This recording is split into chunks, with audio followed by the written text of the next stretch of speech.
Bote na bino nyonso kati na bandako na bino bisika wapi bozwami pamba te tozali komata elongo na avion information ya pokwa ya lelo batata ba mama e bandeli ya semaine elamu. Chef de l'État Félix Antoine Tshisekedi Tshilombo azalaki bongo kuna na mboka ya Angola week-end eleki pona ko participer na forum panafricain oyo babengi Biennale de Luanda. Na qualité na ye ya président en exercice ya Union africaine. Boyeba que week-end eleki le chef de l'État congolais Félix Antoine Tshisekedi Tshilombo azalaki bongo na mboka ya Angola wapi epa ya kendaki ko participer na Biennale de Luanda oyo ezali bongo forum panafricain où ils allaient organisé après chaque 2 ans un partenariat entre UNESCO, gouvernement Angola, na Union africaine na souci semoko ya ko promouvoir la prévention de la violence, per résolution ya ba conflit pour na koluka ko encourager ba échange culturel en Afrique, dialogue entre ba génération, pe promotion ya égalité de sexe. Na maloba na ye ya ouverture, le président angolais Joao Lourenço atali ici que mboka ya Angola ezali mieux indiqué pour na ko témoigner sur l'importance de la paix. Pambate, Angola ezali pays oyo et vivre plusieurs décennies na kati ya bitumba. Nde na tour na ye pe, en tant que président ya Union africaine, Félix Tshisekedi ayebaki ko remercier président Joao Lourenço pour na respect ya période d'organisation ya forum oyo pe a expliqué ki motivation oyo Union africaine azali nango na initiative oyo depuis 2015. Pona kosukisa, Félix Tshisekedi a profité ki na même occasion pona ko annoncer na mikolo ezali koya awa na Kinshasa ouverture ya maison de la culture africaine Afro-Descente, lancement du festival panafricain de Kinshasa, Fespakin na Mokuse, pe lisusu le grand prix panafricain de littérature. Secrétaire général ya Senko, monsieur l'abbé Donatien Chole azalaki bongo liboso ya bapanzi sango wapi epa ya talisi ete ba force politique esengeli batika kokimela sima église catholique pona ko manifester ba mécontentement na bango. Après rencontre na bango na mokonzi ya mboka Félix Antoine Tshisekedi, Senko et sali point de presse pour na ko éclaircir opinion publique wapi epai batalisi que balobelaki sur question sécuritaire processus électoral pe likambo etali enseignement awa na République démocratique du Congo na o etali question sécuritaire abe Chole atali si ba recommandation oyo basalaki epai ya commandant suprême na ko requalifier état de siège pe à processus électoral CG à 5 ans atali si manque ya consensus sur désignation ya ba animateur ya CENI pe ba décider c'est-à-dire bango suspendre participation à l'église catholique na plateforme ya ba confession religieuse na o etali enseignement ba évêque ba invité ministre ya EPST a éclairé bango sur politique ya ministère na ye pour la mise en œuvre ya gratuité pour na koluka ko combattre ba antivaleur abe Chole atali pe présence na bango epai ya mokonzi ya mboka Félix Antoine Tshisekedi wapi epai alobi kezalaki pona ko déposer mémorandum pona ko sala ba proposition o esengeli pona avancement ya République démocratique du Congo bo simba que ba évêque ya catholique ba renouveler engagement na bango ya ko accompagner peuple congolais na voie ya édification ya kimia pe ya consolidation il y a démocratie pour la orientation pastorale. Nakoyoka ba éclaircissement oyo abe Donatien Chole ya pesi liboso ba panzi sango population congolaise pe batikala kisimate ba pesi pe maloba na bango na micro ya Semi Tingi. C'est l'église comme on vient de le souligner, l'église il faut tikala na makambwana pona kosunga maintenant l'église comme ko pesa mobulu na kati ya gestion en mboka c'est ce qui est mal. S'il trouve que leur façon de voir les au contraire avec la gestion, ils ont qu'à vendre na banque ça la makambo musu. Na yango ya bakutana na mokonzi ya mboka. To éviter ceux qui mokonzi mboka promettre bango nini pour que ba revoir décision. Personnellement nalandaki moko ya ba église catholique à lobby va tourner page, c'est-à-dire peut-être mokonzi ya mboka à promettre bango ou soit Mkonzamboka a rencontré ma préoccupation à Bango, et on salue que la décision mais pour la décision Namboke Bongaka Botambole Longo, même si Koyoka Nezalité, c'est Naka Kosangala, aux décisions Kotambola et Longo. bango bazali bazoko représenter Nzambe. Donc normalement bango bakoyoko kabwana te. Bulu yeke mingi ezali kotalisama na ba décision ezali kozwama na bakonzi ya mboka na biso na yango. Oyo kuna lobi A, okuna azongisi Z, okuna azongisi X yango etindi Borelio Luzolo asalela bino réflexion oyo bolanda. Et comment kopesa pasi makasi na mitu ya population congolaise naki kameleyo ya ba autorité topé ba politicien ya mboka na biso na o etali position na bango kutu na makambo etali décision koloba te po ezalaka na yango nde mbutu na batongo bakoloba oui après 30 minutes et kobongwana na yango non et banaka lisusu te soki balukaka nini tope nini bango balingi okomona batu ya groupement to famille politique moko en confusion ya liseki te oya koleka na batongo pona koloba makambo songolo pakala kasi tango pe tokokoma pokwa moninga na ye pe to collègue akoleka pona koloba makambo oyo ko contredire nyonso oyo alobaki na tongo eloba ata artiste ya musicien Koffi Olomide Quadrakora andimi ke maloba ya moto ezalaka stilo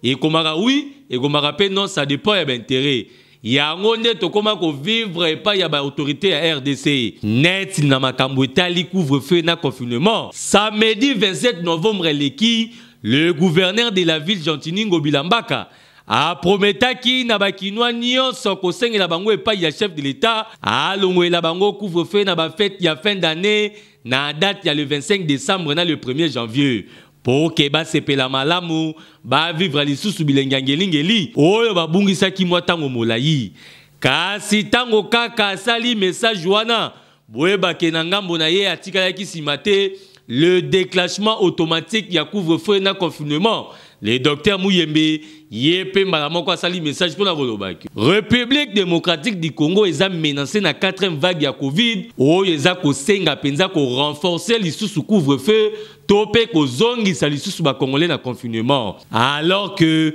le jour premier ministre Sama Lukonde akendaka kozwa vaccin ya Covid alobaki ke to ezali ya kokita makasi na mboka na biso surtout pour la ville ya Kinshasa kutu na clinique Galiema akutaka kaka 3 cas ya pamba. Le pavillon Covid où agréablement on a vu que les chambres sont vides d'abord. On a trouvé que 3 cas, ça veut dire que le taux d'occupation est très faible.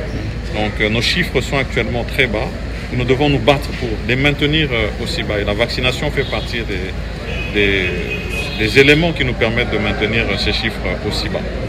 Kasi lelo to kamweli sous République démocratique du Congo et commis menacé na 4e vague. Population et commis tuna ezoye bate bandi melanani babo ya nani. Yango biso pro Congo man to tuni bino pe motuna. Baka ya Covid-19 et mataka kaka na période ya ba fête ya fin d'année parce que déjà boboto la ba congolais sengona ko seka bolingi boboto la bango lisusu nini eza mawa.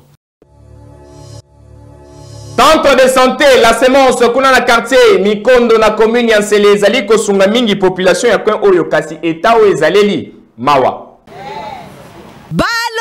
La santé n'a pas de prix kasi ya population oyo bavandi na Mikondo mingi penza na commune ya Nsele. Ezande le contraire. Et si kabazwaka ba soins de santé na bango, ezande awa na centre médical la semence yamboto kota na kati to bandina nuko vérifier ba conditions hygiéniques na bango et si kabomoni ba zipi maputa na batoli boye ezande esika oyo basala ka zongo ike na zongo inene na bango na ba toilette oyo ya un coup direct awa soki malade ya koti awa ezala kande rajou ya ba infection au lieu à kota la kati ya hôpital azonga na ndaku sa malade akomemande ba infection na ndaku na ye bongo tangu tokota ki na kati ya centre oyo mbadi mama oyo ndako ya bangulu to hôpital ndenge bozali komona boye oyo ezali nde laboratoire na bango motuna ezali boye est-ce que microscope oyo détectaka maladi poko mona modèle oyo ezali pardon ekoki kopesa confusion na mutu ya laboratoire ole alobela maladi kazali kobela typhoïde alobeli ye que azana malaria pe ba pesi ye bakisi oyo ezali ko correspondre te e bakisi ye lisusu maladi maladie. Bongo tangu tokotaki na kati ya maternité, bambetu oyo bozali komona ya resoboe, ezali esika mama soki ya boti alalaka. Botu nanga kutu te soki alalaka na mwana, pombetu oyo biso tomoni yango yo kaka. Donc tokoki ko conclure que centre de santé oyo ezali ko réunir ba condition ata soko mokete ni na matériel, moins encore na côté hygiénique pour na kozwa santé ya population ya coin oyo en charge. Eza Congo na biso to lembate photo lo bakaka to réveiller la conscience ya autorité ceux qui bagotalaka biso ko la bien tellement tout ça na ba difficulté. Biso ba gente to longwa ba centre ville poni ni misala eza na ngote to zoya to créer ata mo ba centre mo amitié ya biso mo côté ba ningi ni mitoko. C'est vraiment ba difficulté ezaka profond. To kuzokuta ba difficulté profond tellement profond. Ba tozo sanga pe ba matériel mususu o esengeli to sala misala mais ba to bazo se fréquenter pa na biso po bazo soin de qualité. Yango côté oyo ba député bazalaka te oyo bakoki kolobela bango na parlement. S'il vous plaît, bakondi, santé ya population ya mikondo nantele. Ezali penza très à danger. Yango yo, boya déjà ko solola, bozila te kaka tango ya campagne. Wana penza toko benga bino bato ya lokuta makasi.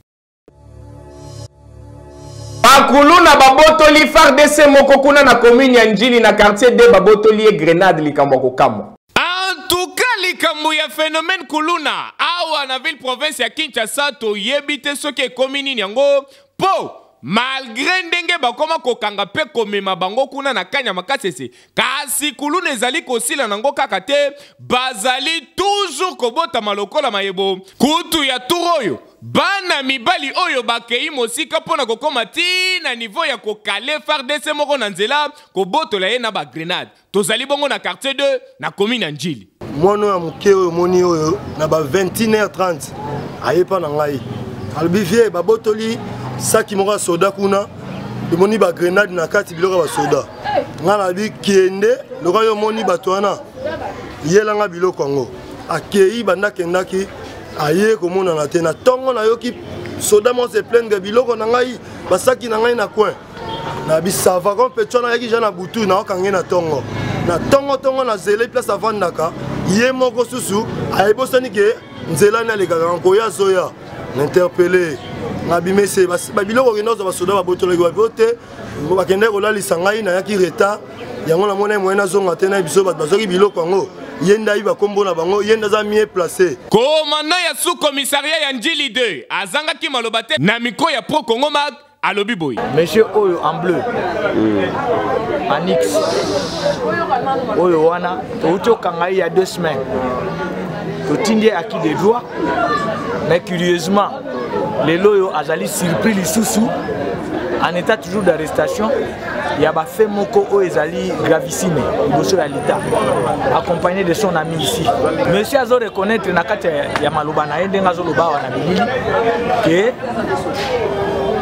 eloko wana ya militaire wana o bazwaki eza mwindu eza ya mwindu en tout cas ça nous pousse à croire que non ezali vraiment moko anti-personnel oyo kosa alikamo toki tapé na quartier 1 toujours na commune ya Njili tala liboke ya bakuluna oyo bakwei bongo na mutambo ya commandant Rémi mal à l'aise yepe azali kolala te butu pe moi tala nenga tie bango maboko topesa bango 99 jours centième ezaka ya nzambe o bomoni bandeko lobby bango nde bakoma ekolo quartier 1 na 8 mama na dégâts vers 21h opesi mbwa boyi nde singelelaki nde singeleli biso ba tente baso to la raté 24 nde tukuteki sur le terrain o bazali mwa makasi na koki mamangu babikaki o pe mesoki bango ndozo mona bango tsuba vandi awo surtout oyo kutu ko lobate o moni oyo yemo ko loba yemo nga vandi awo to même na ba film nene ngazo bunda na machete ye on a zo bana kosi ye wa bakonzi ya mboka bozali censé multiplier ba effort pour na kosilisa phénomène oyo s'il vous plaît pamba te population azali victime ya ba dégâts ya bakuluna oyo mon général Sylvano Kasongo en tout cas bimisa maele nyonso pour que na fin d'année oyo population asepela na kimia pamba te tokolokota bibembe soki omeki kolekana na boulevard du 30 juin na butu okobosana kutuge oyo ezali butu kasi na bakwe mosusu ya capitale mawa epesi kitoko ba décoration oyo bakonzi ya ville bayebi na kosala na boulevard du 30 juin kobanda gare centrale kino kokoma na kitambo magasin awa différence ya butu na moi eza lisusu te kolanzama minda oyo ekoti na ngambo oyo bajet de lumière Tokyo pe Las Vegas kutu ekosa nyonso oyo ezali na cadre kaka ya Kinshasa se prépare pour na ba fête ya bonne année pe Noël ndenge moko pe na boulevard triomphal kuna pe minda pelele ba décoration ekoti même situation na boulevard Sendo kino kokoma na boulevard Lumumba likambo oyo etiki bana Kinshasa kimiate wapi pai bayebi na kosaluwe geste oyo bakonzi ya ville bayebi kosala kasi basengi na bango bakita pe na ba commune mosusu ya ville province ya Kinshasa pamba te na koyoka bango koloba Kinshasa ezali kaka gombete kasi ebongi pe kotala nanu ba commune mosusu ndakisa bumbu selemba pe makala Kinshasa eza na 24 communes tango zo ambeli commune ya Gombe parmi les 24 communes donc c'est que 23 communes wana les autres tikalaka bongo donc ezala bien te initiative ya gouverneur de la ville ce qui a démarré nango na ba commune nyonso na ba route principale a éclairé yango a tiango pe ba jet de lumière et ezala vraiment bien makasi minda partout ville à Kinshasa et à boulevard donc faut batia minda même na Matete batia minda na Lemba na Makala Monga Fula partout parce que Kinshasa c'est vraiment moulili il y a un éclairé comme dengue sengeli ba Selemba faut éclairer ba Kisens faut éclairer Maluku faut éclairer vers l'aéroport là et ça éclairage ça quelque part et Souki quelque part donc il faut pas continuer jusqu'à ba Bibo ba Kinkole c'est normal donc ne batia faut on peut partout bangaba Prince Lemba Kenza partout on a moulili makasi bisika msupe na ndo comme sécurité moulili mais donc 18h mais donc comme si 0h pour la ligne ba mine des ati en tout cas bakonzi boki ndenge bana Kinshasa balobi oyo bosali basepeli kasi balingi komona bino bokita pe na bakomini mosusu ya ville province ya Kinshasa avançons seulement polobi ekoleka lelo. Honorable Guy Kalonji akitaki kuna na terre jaune pona ko remercier ba mama oyo pona bolingo oyo basili kotalisa na ngambo na ye po yango ezali eloko moko ya motuya epai na ye. Bolingo ya honorable Ogi Kalonji na bana terre jaune moto moko akota te po okobima ndoki pamba oyo Eli Achangu asala po na population ya coin oyo ezali ya koloba te po le parole s'envole et les œuvres restent. Député national Ogi Kalonji a commandé histoire oyo et kotikalaka jamais kozala effacé na mitema ya bana terre jaune selon bango kutu azali le seul et unique député oyo abundi pona matérialisation ya Angela oyo ezali kopesa bango lokumu surtout que ba désenclava coin oyo ezali pe kaka ye moko oyo azalaka kota kota na bango attention pe proximité ya honorable Ogi Kalonji et pata nango bana ya terre jaune kutu bakoma komona on dirait azalaka le seul élu ya coin oyo mikolo eleki dongola meso moko ya politicien soki pa utaki wapi aye ko pata po a corrompre bana ya terre jaune na mosolo barekadra ye bayebisi uti lisusu wapi awa toyebi kaka monsieur terre jaune honorable Kalonji yo kende kuna katuka là-bas en tout cas geste oyo ba mama ya terre jaune basalaki et marquaki papa social à comprendre que bolingo na ye na bango ezali ya mbongo te kasi ezali nde ya solo njo belela bazo benga biso toboye toyebi bango te biso tozelaka yo moko oya tozelaka yo moko biso tolingaki makasi awa kutu ezalaki lobi bayoko benga biso na wenze kuna ese boya bazopesa bamesa opesi 50,000 francs bapesa omesa oza lese awa bakobenga na bino awa biso nyonso toboyaki na biso tobi tokokende te biso tolingi na biso Kalonji tolingi makasi po azalaka papa mo aza play asololaka kitoko tolingaki vraiment makasi oyo ba mama ya terre jaune basali ete ya ba politicien belé oyo ba monaka que ba koki ko somba population na mosolo. En tout cas awa na terre jaune ko mekana yo lisusu te po ba yebi kaka moto moko honorable Ogi Kalonji papa social. Ayo na leli Kalonji. Cérémonie à clôture l'année académique 2020-2021 kuna na Institut supérieur technique Songwa et les kanaki kitoko sima na bango Patricia Mananga zalaki wana pona compte ya Pro Congo magazine.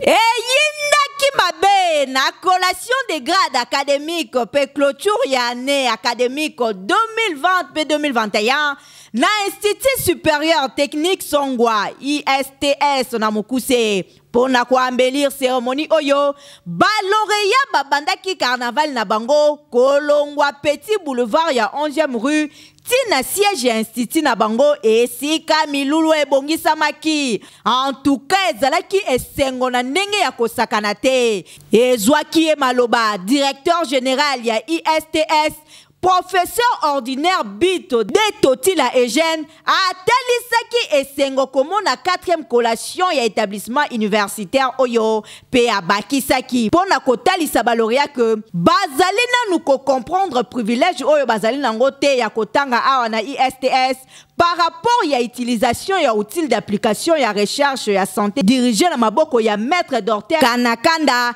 pe bako comprendre yango lobi tango bako kota na marché d'emploi. Nangambo na ye, secrétaire général académique Guimou Pwangondo a rappelé na 523 finalistes oyo pensez ya révérend Mounou oyo a lobaki tango étudiant à 98% ami lobela que a bungisi 2% étudiant wana a ko continuer ko sala parcours moko ya malamu pe ya kitoko kasi soki a 98% pe a se vanter ami yeba que azali déjà ko créer tombe na ye na boye ba kole ba étudiant finaliste ya alma mater pe batalisi esengo na bango na koleka na ISTS. ISTS, institut monene, nous avons informé les infirmiers bien, bande bolanga bobana banda. Puis on doit spécialiser territoire que tu vas donner, c'est lui qu'on traiter. Tu vas les mettre dans l'ignorance. Mais grâce à Dieu, à travers ISTS, c'est que tanga pour apprendre les sciences médicales. Tozi maele bande bolanga bobana ndaku. Baya pour t'inscrire à ISTS. Les alliés instituts vont former ma cadre à la classe pour la mboka la biso. Assistant baza qualité, devant ba DG baza qualité, justement devant ba qualité. Botuninga adresse ISTS ezwami na 11e rue Limité numéro 443 quartier industriel na commune ya Limité. Awa ba formaka ba au cadre oyo baza capable ya ko résoudre ba problème o ezali ko se poser na République démocratique du Congo. Kasi boye ba pe bo simba que ba inscription à 2021-2022 ezali déjà en cours boki makana lombango pona komi komisa po awa ba place ezalaka nde limité. Mundenge na lingala na lopoto cœur de bœuf kalabefu pona baluba ezali fruit moko ya kitoko o ezali kosunga mingi santé Borelio Luzolo ba détail. Cœur de Beto Mundenge na lingala eza fruit originaire d'Amérique oyo eyebani na ba diverses appellations na yango lokwa na Chiluba bango babengaka yango kalabefu ezalaka na gumoko très sucreux soki olingi olia yango malamu kabola yango kaka na ba partie mibale longola bambuma na yango malamu banda kolia yango na lutu okoyoka seben eza excellent source ya vitamine C très efficace que ba fruit misusu ya vitamine C boyebi parce que intervenaka na ba nombreux processus ya fonctionnement ya organisme kaka na fruit oyo bokokuta vitamine B oyo epesaka énergie na konzo na nzoto na ko rendre ba nerf sain potassium calcium na yango erandaka mikuwa plus solide mundenge eza à la fois puissant antidiarrhéique ata diarrhée yango ezali ya pulupulu na place omela bakisa bimela mela et créer lisusu constipation liana yo kaka mundenge yo moko komona résultat kutu na médecine traditionnelle ya mboka na biso ba utilisaka yango pona kosilisa ba maladie ebele lokola carie dentaire malaria ata ezali ko bamba yo ba fièvre 40 soki basaleli yo mélange ya makasi na baracine yango batokisi yango malamu okoti vunga yo moko komona lobiko koliaka yango régulièrement esungaka na koevite ba multitude problème ya santé kutu etretaka plusieurs formes d'infection. Également importante pour la cicatrisation ya pota et batelaka loposo contre ba radicaux libres na protection ya ba vieillissement prématuré. La plupart ya ba produits anti-âge ya monde ba salaka yango kaka na mundenge et empêchaka na mutu abota ba anémie grâce ya fer na yango et zape mo bange remède oyo permetaka que tension artérielle ezala malamu. Ah oui, bon comprendre ba verti na ba bienfait ya mundenge parce que la plupart ya batu ebele na mboka na biso bazalaka na habitude ya ko négliger yango ata bakutai nango na nzela na prima ngondo enkipa oyo wapi alors que eza très important na santé na biso kutu bayemba yango na banzembo epai ya papa chéri motopamba dans ce ebilisa mokili mobimba oyo biso soto yebi mundenge. Ba match de barrage ya interclub ya CAF betamaki weekend leki elekana kindenge ni se meetingi pona ba détail. Deux défaites pe victoire moko ezali résultat ya ba club congolais na cadre ya ba tour de cadrage ya coupe ya confédération africaine oyo betamaki bongo dimanche 28 novembre. Derin club Motema Pembe pe Maniema Union bayebi na koko ya kaka tout puissant Mazemende asili kolonga kasi victoire na yepe ezalaki bongo na mikakatano. Derin club Motema Pembe o ayamamaki na IS Gendarmerie nationale ya Niger akwei na score ya 2-0. Bana ya Dora bate Saki premier but na 43e minute ya première mi-temps, pe deuxième but ekotaki bongo na 73e minute ya deuxième mi-temps. Nangam ya Maniema Union o ayamaki bongo Pyramide FC Egypte na stade de Martyr akwei na score ya 1-0. Na bango nyonso kaka tout puissant Mazemende o ayamaki na stade Kamalondo Moro Mogalent ya Afrique du Sud alongi ye na score ya 1-0. Kasi bi yango pe ezalaki nde otobi veut dire basi d'Africain bango moko batelaki tout puissant Mazembe bi oyo soki yango te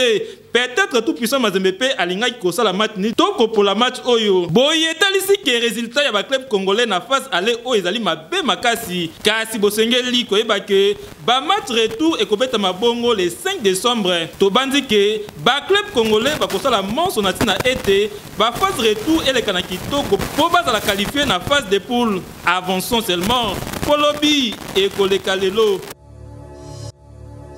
Tokomi pene na quaterir kasi ya moete tokita tozalinde na page rose oyo de la part ya la bouche autorisée ya Joseph Kabila Kabonge pe communicateur ya PPRD Jean-Serge Tibin azali ko souhaiter joyeux anniversaire na le tout puissant secrétaire permanent Emmanuel Ramazani Shadari o azali bongo ko fêter mbula ya sika tika ete nzambe na likolo abakisela yo mikolo ebele po babenga kayo coup sur coup.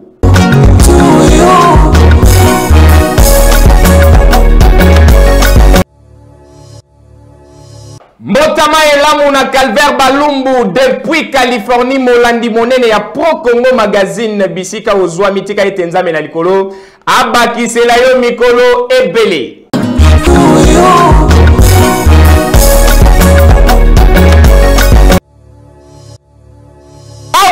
Tozali bongo ko atterrir na avion ya information ya pokwa lelo soki esepeli sibino bo pesa merci na équipe technique pe rédactionnelle o ezalaki wana pona kosalela bino mosala kaka ndenge bolingaka merci pona confiance pe fidélité o bozali kolembana te kotalisa na ngambo ya Pro Congo Magazine ngana bino toko kuta na mikolo ezali koya pe ekosala eloko te.